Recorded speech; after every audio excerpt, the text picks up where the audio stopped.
हनुमान जी का परमानेंट निवास स्थान हिमालय में कैलाश पर्वत से करीब 35-40 माइल्स दूर गंधमार्दन पर्वत पर है। जब भगवान राम अपनी इस लीला को समेटकर सरयू नदी में प्राण त्याग दिया, विदा हो गए,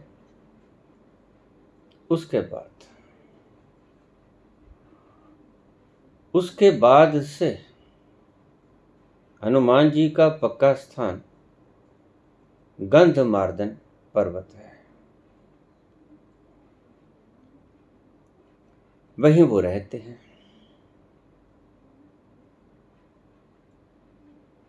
और गंधमार्दन पर्वत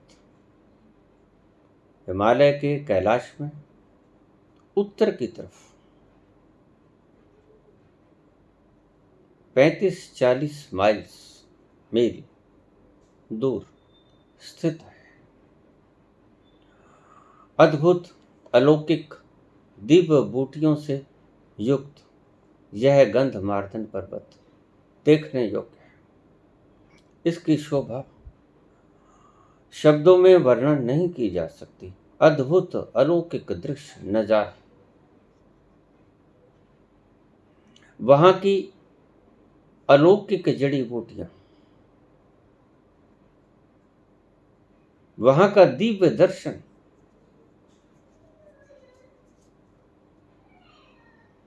का वर्णन शब्दों में नहीं होता। वहीं विराजमान होते हैं, आनंद से परिपूर्ण, भगवान राम के चरणों में पूर्ण समर्पित। उसके बाद से उनका परमानेंट स्थल निवास गंधमार्दन पर्वत पर है। वही पर्वत जिसे बजरंगी लक्ष्मण मूर्छा के वक्त यहां से संजीवनी बटी लेकर गए थे। संजीवनी बटी आज भी है।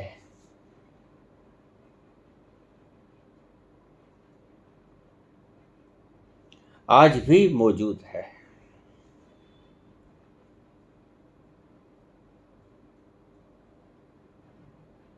उसी पर्वत पर, उसी जगह पर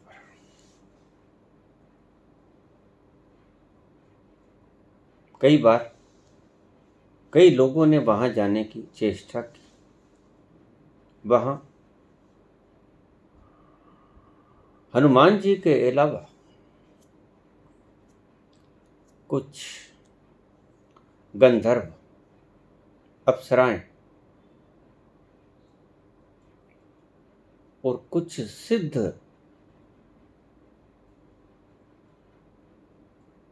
भी रहते हैं। गंधर्व वहां की रक्षा करते हैं। असल में ये गंधमार्दन नाम गंधर्व के कारण ही पड़ा। गंधर्व एक योनि है, जैसे वानर योनि, गंधर्व, भूत, प्रेत, राक्षस, ये सभी योनियां हैं, मानव, देवता। गंधमार्दन पर्वत का नाम इन्हीं गंधर्वों के पहले पक्के समूह के कारण, पक्के निवास के कारण गंधमार्दन का नाम इन्हीं के नाम पर रखा गया, गंधर्वों के नाम पर। उनका काम है इन विलक्षण दिव्य बूटियों को सुरक्षित रखना। यह ईश्वर की अलौकिक देन है मानवता को।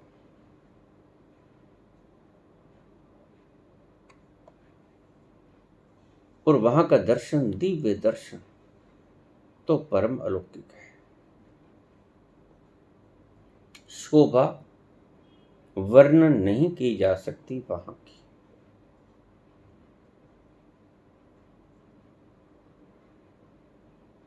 हर वक्त 24 घंटे इनका पहरा रहता है, गंधर्वों का, अप्सराओं का और यक्षों का।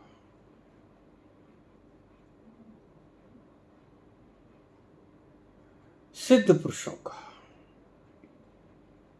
वहां जाकर आम मानव अभिभूत हो जाता है। अगर कहीं स्वर्गलोक का दर्शन करना तो ये दो स्थान अति उत्तम, गंधमार्दन पर्वत और कैलाश। ये दोनों स्थान परम विचित्र आभा लिए, परम विचित्र तरंगायित, तरंगों से युक्त, विलक्षण तरंगों से युक्त, ऐसा अभिभूत करने वाला वातावरण पैदा करते हैं कि मनुष्य नहा उठता है उस ईश्वरीय प्रेम तरंगों में। वहां की विलक्षण स्थितियों का वर्णन किया नहीं जा सकता। हर वक्त वहां रहते हैं। और शंकर जी भी, शंकर जी का तो आपको पता है कि वह तो कैलाशवासी के नाम से ही मशहूर है। उनका तो कब से ही ठिकाना कैलाश पर्वत है। और कैलाश पर्वत पर करीब आज, अगर आज देखा जाए तो 700 के करीब बुद्ध पुरुष वहां पर हैं। करीब 100 से ऊपर बुद्ध सिद्ध पुरुष गंधमार्दन पर्वत पर भी हैं। ये विलक्षण व्याख्यान मैं आपको अपनी आंखों देखी बातों से सुना रहा हूं। पिछले दिनों जब मैं 3 फेरियां लगाई यहाँ की, मैं सदा ही इन स्थानों पे जाने को लालायित रहता हूं। परम धाम है ये। और अगर ग्रह नक्षत्रों को देखा जाए तो मुझे सिर्फ एक ही ग्रह अति सुंदर लगता है, जहां पर मैंने व्यवस्था बताई कि कोई रेखा नहीं, कोई देश नहीं, सारी धरा, सारी जमीन एक देश है। और वहां संभालने वाले लोग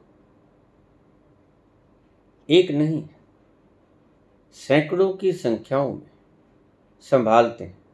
व्यवस्था संभालनी नहीं पड़ती, व्यवस्था अपने आप हो जाती है। इतनी सुंदर वहां की व्यवस्था है कि देखते ही बनती है। काश, मैंने बहुत बार कहा, ऐसी व्यवस्था हमारी इस प्लेनेट पे भी हो जाए।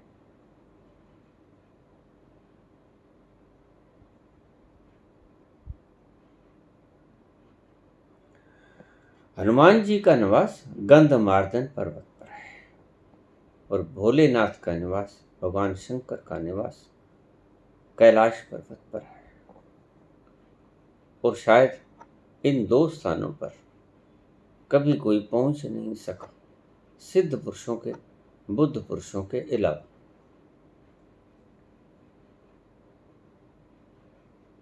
मैंने सुना है महाभारत में पांडव यहां पहुंच गए थे अज्ञातवास के दौरान, जब द्रौपदी को जुए में हार गया युधिष्ठिर,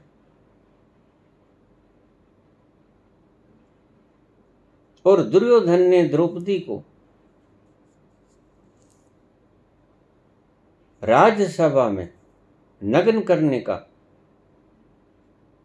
हुक्म दिया,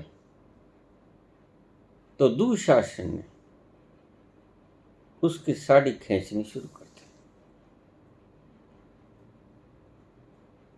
बहुत मान था अपने पतियों पे,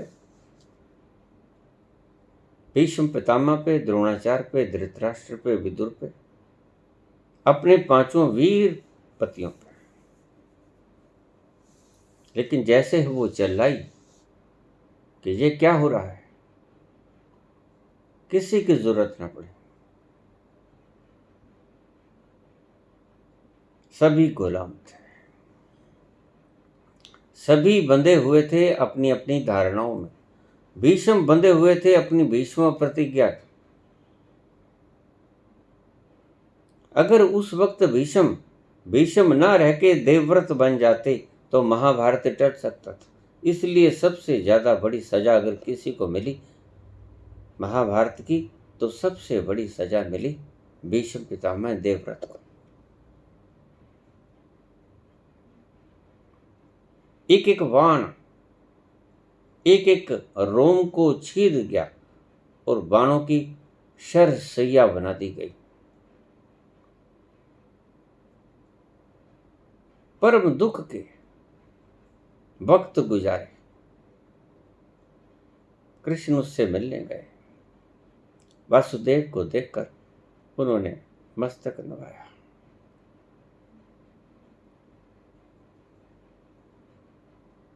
वासुदेव ने पूछा, पिता मैं ठीक हूं, आप देख लो। दुख से त्रस्त, रोम रोम जल रहा है। अभी बहुत दिन तक रहना है। जब तक सूर्य उत्तरायण में नहीं आएगा मैं प्राण नहीं त्यागूंगा।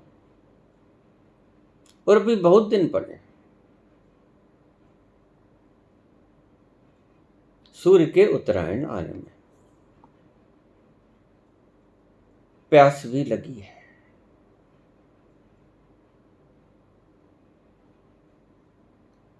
तो भगवान कृष्ण ने अर्जुन से कहा कि धरती में एक बाण चला के गंगा की धारा को प्रकट कर दो, जिससे भीष्म पितामह की प्यास बुझ जाए। गंगा माता थी भीष्म पितामह की, गंगा पुत्र थे।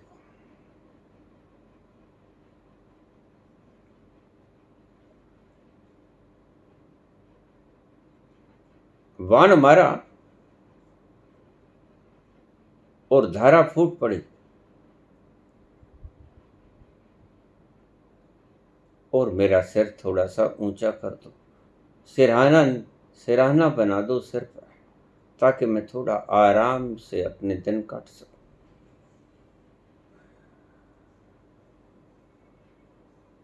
उन्हीं बाणों की तकिया बना दिया गया अर्जुन के द्वारा और आराम महसूस हुआ भीष्म को।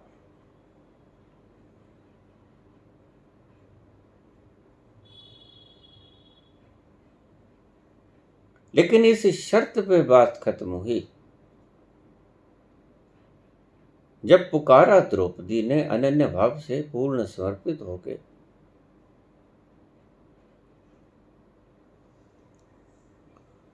तुम कहां गए महाराज?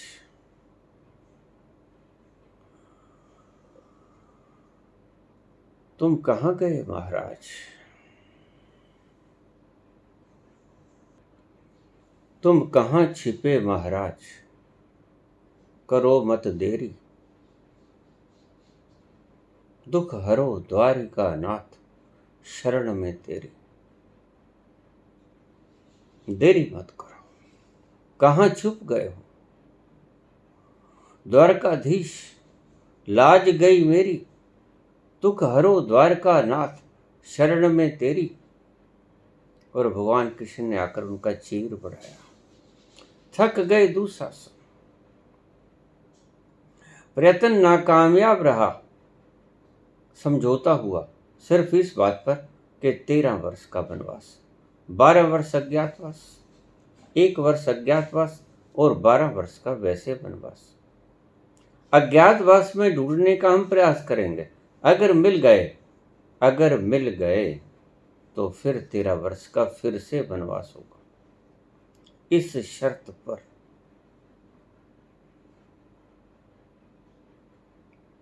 वनवास झेलना पड़ा पांडवों को। और अपने वनवास के दौरान मैंने सुना है कि पांडव गंधमार्दन पर्वत पर गए थे। सभी पांडवों को अपने बल पर अभिमान था।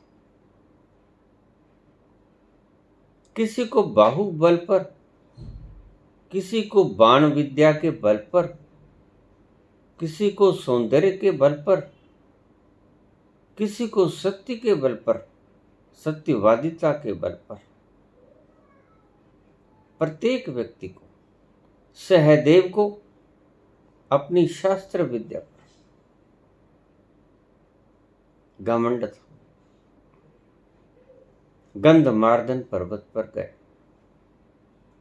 भीम ने देखा एक बंदर सोया हुआ, आराम कर रहा। कहानी है।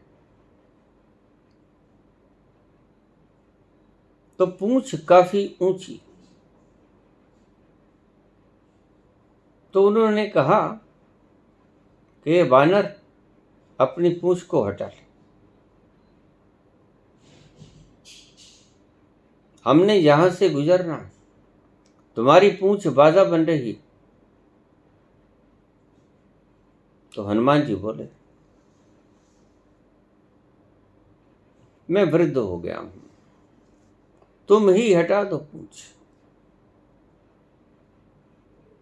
तुम जवान हो, बलवान हो, तुम हटा।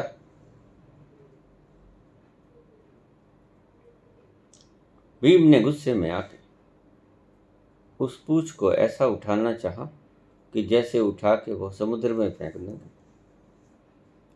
लेकिन पूरा जोर लगाने के बावजूद भी पूंछ टस से मस न हुई।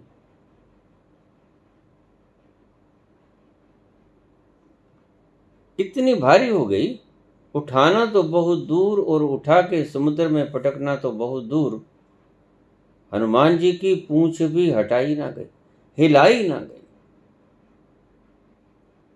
बहुत जोर लगाया और जब समझदार थे, जब ये समझ में आया कि ये कोई साधारण बानर नहीं है, कहानी है, मैं आपसे फिर बताऊं।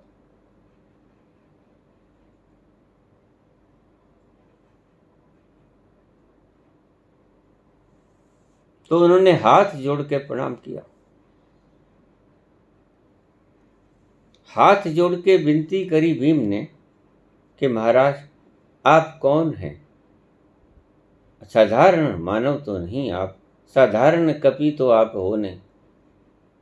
तो आप अपने सही रूप के दर्शन दें, हमें कृतार्थ करें। आप कोई विलक्षण प्रतिभा है, ऐसे नहीं। भीम कभी किसी से हारा नहीं। भीम दुर्जय है, अजय है। आज आपकी पूंछ मुझे हरा गई, पूंछ तक न उठा सका। मेरे मन में ये थी कि मैं आपको उठा के समुद्र में फेंक दूंगा, लेकिन ऐसा संभव नहीं हुआ। तो बेनती करने पे हनुमान जी अपने असली रूप में प्रकट हो गए। इसलिए मैं कहता हूं कि हनुमान जी कपि के रूप में जिसे दिख गए उसे दर्शन दिए होंगे, क्योंकि जाकी रही भावना जैसी, प्रभु मूरत तिन देखी तैसी। जिसकी जैसी भावना तुलसीदास को हनुमान जी वैसे ही दिखे, लेकिन मैंने हनुमान जी बिना पूछ के ही देखे। और जो लाल देह लालील से अरुधरी लाल लंगूर, उनका मुखड़ा ही इतना लाल था जैसे खून अभी बाहर आ जाएगा, बाहर चमड़ी फाड़ के आ जाएगा, लाल सुर्ख। विशाल मस्तक, विशाल भुजाएं जब मैंने देखी, टीटी के रूप में जब मेरे सम्मुख खड़े, ऊंचा कद, जैसे छत को बस लगने ही वाला है। और आधी इस सर्दी में आधी बाहों की उन्होंने वर्दी डाली हुई और उनके हाथ ऐसे लाल पड़े थे जैसे लहू बाहर निकलेगा। ये रूप मैंने देखा। आप तो हनुमान जी की मूर्ति पे सिंदूर मल के लाल कर देते हो, मूर्ति सफेद होती है। सिंदूर मल के लाल कर देते हो, ऐसा नहीं, उनका स्वाभाविक रंग ही लाल, देह लाली लसै, लाली उनके अंग प्रत्यंग से बाहर निकलने की चेष्टा में संलग्न। उनकी आभा का वर्णन किया नहीं जा सकता। तो गंधमार्दन पर्वत पर पांडव गए थे अज्ञातवास के दौरान। ऐसा कहानी है, लेकिन वहां जाकर वापस मुड़ना पड़ा, क्योंकि आगे जो गंधर्व, जो सिद्ध जन उनकी रक्षा कर रहे हैं, जो यक्ष उनकी रक्षा कर रहे हैं, उन्होंने आगे नहीं जाने दिया। उन्होंने अपनी रेंज से उन्हें वापस ही मोड़ दिया। वहां अद्भुत प्रकार की, अद्भुत तरह की सुगंधि से युक्त वातावरण, दिव्य, जिसकी दिव्यता को बखान ही नहीं किया जा सकता। देख कर ही आप सम्मोहित हो जाओगे। ऐसे लुत्फ और आनंद का वातावरण है वहां की वातावरण में कि उसका किसी भी प्रकार से शब्दों में वर्णन असंभव है। गंधमार्दन पर्वत पर रहते हैं हनुमान जी। सवाल छोटा सा था, मैंने उसका आपको उत्तर दे दिया। और शंकर जी कहाँ रहते हैं, ये तो सर्वमान्य सभी को पता है कि शंकर जी सदा से ही कैलाशवासी, कैलाश में रहते हैं। और वहां पर आज तक शायद मेरी दृष्टि में कोई व्यक्ति नहीं पहुंच पाया। शरीर बुद्ध पुरुष, सिद्ध पुरुष अशरीरी अवस्था में वहां पर हर वक्त मौजूद रहते हैं। आज भी वहां करीब 700 के करीब सिद्ध बुद्ध पुरुष मौजूद है। गंधमार्दन पर भी 100 के आसपास सिद्ध बुद्ध पुरुष आज भी मौजूद हैं। ये दोनों ही जगहें हैं जहां पर बुद्ध पुरुष और सिद्ध पुरुष दोनों ही मौजूद हैं। उनकी उपस्थिति से वहां का वातावरण कल्याणकारी हो जाता है। ऐसा आनंद आपको धरती पर कहीं नहीं मिलेगा। और मैंने ऐसा कोई स्थान नहीं देखा जहां पर ऐसा अद्भुत विलक्षण वातावरण हो। कई ग्रहों की मैंने यात्रा की, परंतु ऐसा विलक्षण दृश्य, दिव्य दर्शन मैंने और कहीं नहीं देखा जैसा मैंने कैलाश और गंधमार्दन पर्वत पर देखा। ये कोई मान्यता नहीं, कपोल कल्पना नहीं, कहानियां नहीं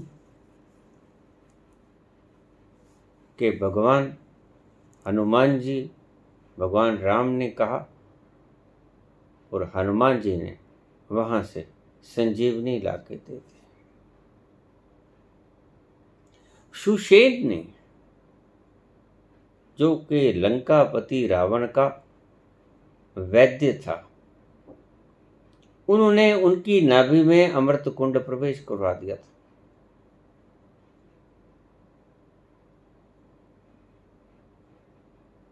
कितना ही काटो, चीरो, पाड़ो, लेकिन रावण कभी मरने को नहीं था।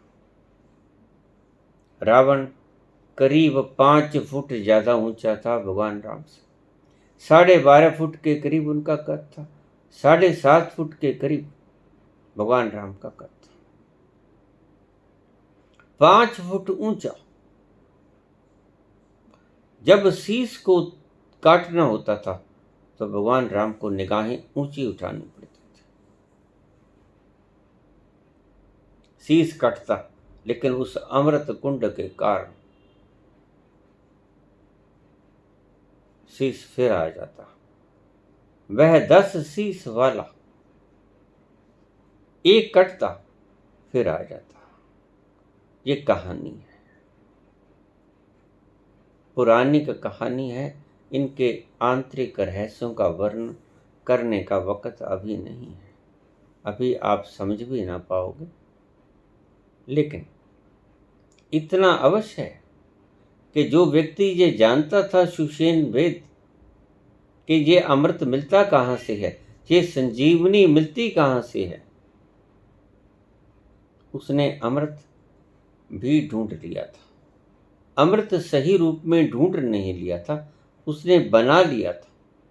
और यह अमृत रावण की नाभि में उसने प्रविष्ट करा दिया था। अगर रावण अपने भाई को ना दुत्कारता विभीषण को, तो रावण कभी ना मरता। रावण की बड़ी से बड़ी भूल यही हुई कि उसने विभीषण को लात मार दी और देश निकाला दे दिया। और वह राम की शरण में चला गया। बहुत बार मिन्नत करने के बावजूद भी रावण ने सीता को छोड़ा नहीं। बंदी गृह में ही रखी अशोक वाटिका में, यद्यपि वहां पर उसको कोई शोक न था, कोई किसी प्रकार की कल्पना नहीं थी। सिर्फ भगवान राम की याद करने के अलावा उसे किसी तरह का खान पान वगैरह का कोई कमी नहीं थी। परम सुरक्षा में रखा गया था सीता माता को। फिर भी हम इसे व्यभिचारी कहते हैं।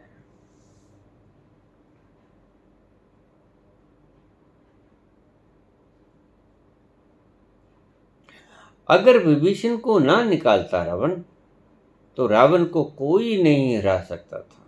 और यही घमंड भी था उसे, लेकिन उसके भाई ने सारा गुड़ गोबर कर दिया। और गलती रावण की थी। जब उसे पता था कि मेरा एक सर्वोत्तम राज विभीषण को पता है, कुंभकर्ण को पता है, मेघनाथ को पता है,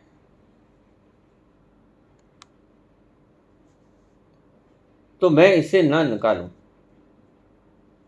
अगर ये विपक्षी फौज में दाखिल हो गया तो मेरी मृत्यु निश्चित है। और वही हुआ। जब ना मरा रावण, करीब 84 दिन तक ये युद्ध चलता रहा। आखिर में हार गया। देखते देखते विभीषण भी हार गया। तो विभीषण कहने लगा, प्रभु ऐसे यह नहीं मरेगा।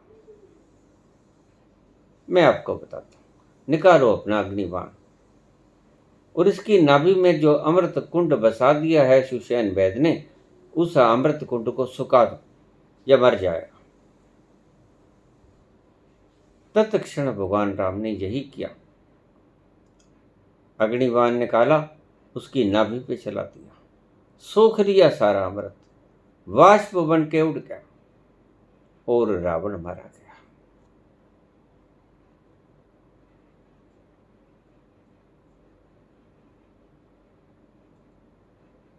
तो पांडव अपने अज्ञातवास के दौरान पहुंचे थे।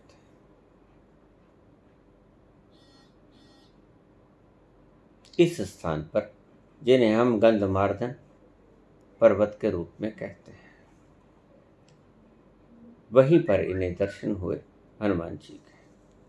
उसके बाद दर्शन हुए युद्ध भूमि कुरुक्षेत्र में, जबकि वो ध्वजा के ऊपर विराजमान थे, कृष्ण के रथ के ऊपर विराजमान थे।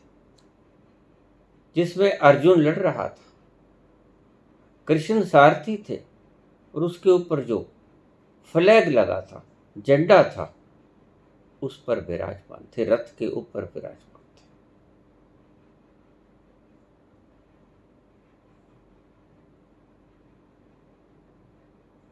शंकर जी का निवास सभी जानते हो, कैलाश पर्वत पर है। और हनुमान जी का पक्का निवास गंधमार्दन पर्वत पर है। धन्यवाद।